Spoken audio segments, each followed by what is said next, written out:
আজকের মহতী সভার সভাপতি তথা এই অঞ্চলের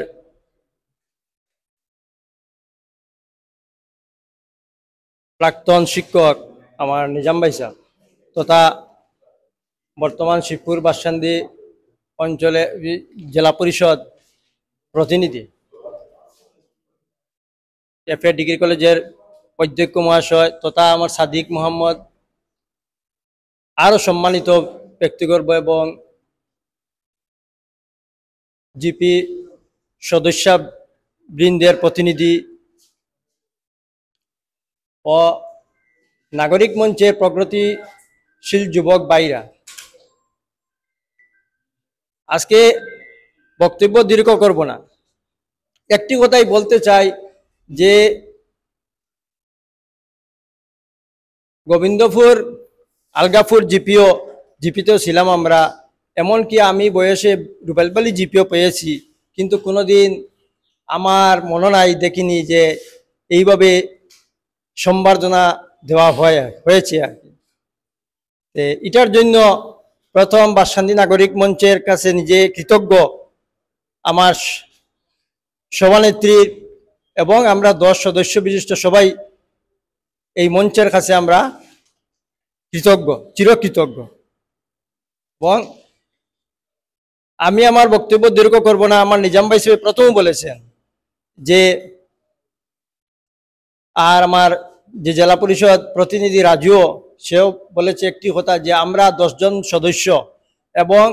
জেলা পরিষদ প্রতিনিধি সদস্য এবং এপি সদস্য ফারুক ভাই তো নাই, তাই গেছেন গিয়া, আমরা একসঙ্গে মিলিয়া আমরা কাজ করব। আর এই কাজের মধ্যে দিয়ে আমরা চেষ্টা করব যে আপনারা সব সাহায্য নেওয়ার, এবং আপনারা নাগরিক মঞ্চ আজ যেভাবে আমরা আহ্বান করছেন সেইভাবে আমরা সঙ্গে আপনারা সব থাকতা, এবং বাসকান্দি জিপিতে যেভাবে কাজ হয়, যেমন আমরা বাসকান্দি জিপিতে একটি ঐতিহ্য বা একটা গর্ব করতে পারি, আর যে বাসকান্দি ব্লকের মধ্যে বাসকান্দি জিপিতে যে সভানেত্রী যে সমর্থন পাইছেন তাই প্রায় 10 জন সদস্যর সমর্থনে হয়েছেন, এরকম আর বাসকান্দি ব্লকে কোনো জিপিতে মনে হয়েছে না। আর ওই দিনও আমরা জিপি সেক্রেটারি রাখাইছেন যে কইছেন যে আপনারা খাস করে যাইন ঐক্যবদ্ধভাবে, যদি অন্য জিপিএ দেখতো যে বাসকান্দি জিপিতে এইভাবে কাজ হয়েছে, যে যদি কোনো এক্সাম্পল স্বরূপ যে যান যে বাসকান্দি জিপিতে দেখুন গিয়া কিভাবে কাজ হয়েছে,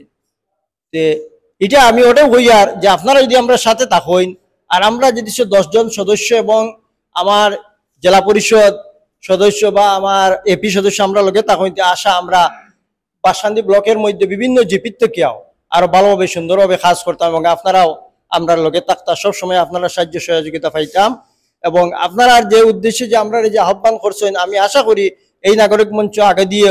আরো উন্নত, এবং যে বাসকান্দি যেভাবে বিশ্বের মানচিত্রে একটা ঐতিহ্যবহুল জায়গা, তোর সঙ্গে আপনারা নাগরিক মঞ্চ এইভাবে আর কি এগিয়ে যাওয়ার জন্য আমি যে রাখছি, দোয়াও রাখছি, এবং আশা আগামী দিনে আপনারা আমরা সাথে আমরা আপনারা সাথে থাকতাম। এটাই কই আমার বক্তব্য শেষ করছি। আসসালামু আলাইকুম।